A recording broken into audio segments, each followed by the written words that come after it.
inspiré et comment vous aviez créé l'Ispahan en fait?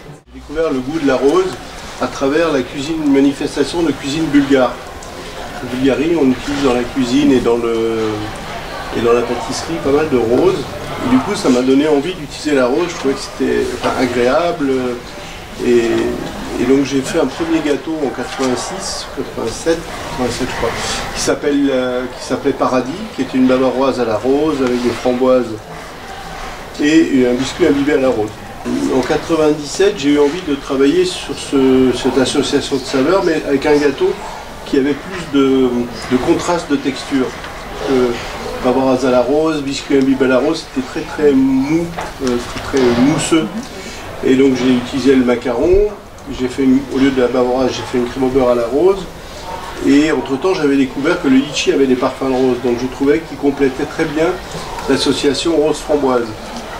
Et donc c'est comme ça qu'est né l'Ispahan, dans un gâteau. Ispahan, pourquoi Ispahan? Parce que j'ai cherché dans les noms des roses celui qui me paraissait le plus poétique.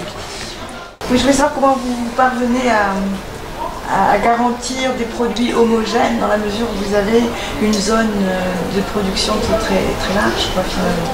La question, elle est bien, elle est super vaste, mais on a un peu de temps, donc ça va. Non, excusez-moi.